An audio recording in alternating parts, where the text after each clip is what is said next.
Now, this is the process for rebuking publicly.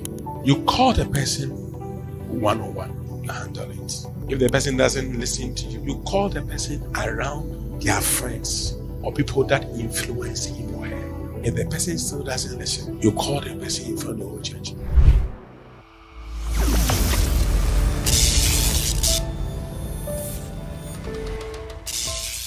When people are around me, I do a lot of public rebuke. When people are around you, their mistake is not normal to people who are far away from you. People who are around you, their mistakes are your mistakes. Because when anything happens to that person, people will assume that you don't train or teach the person. So one of the signals you give to people is that you rebuke them publicly. Now, this is the process for rebuking publicly. You call the person one-on-one, you handle it. If the person doesn't listen to you, you call the person around their friends or people that influence him or her. If the person still doesn't listen, you call the person in front of the whole church. So now what happens is that anybody who sees the person, they say, this thing you are doing, didn't daddy tell you not to do it? So at this rate, there is a total influence to influence the person, whether with you or away from you, for the person's character to be shaped, because it has become a habit, and habits are shown anywhere because it has become a part of the person's life. So public rebuke is to give warning to others. If your father instructs you or rebuke you in public and you see it as an embarrassment, then he was not your father.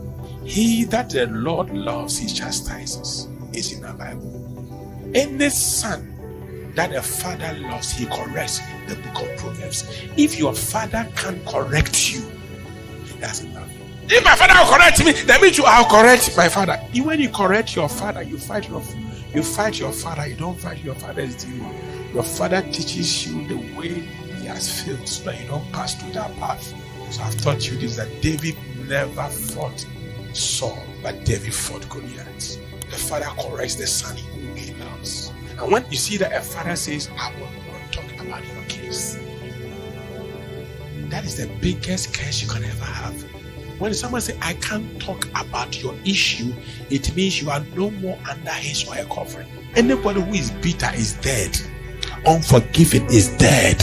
For the Lord corrects those he loves, just as a father corrects a child in whom he delights. So when the father doesn't see you as a delight, he leaves you to your shame.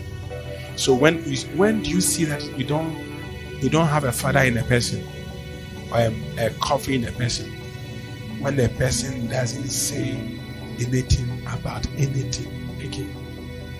So Jesus turned and rebuked them. Jesus rebuked James and John here, right?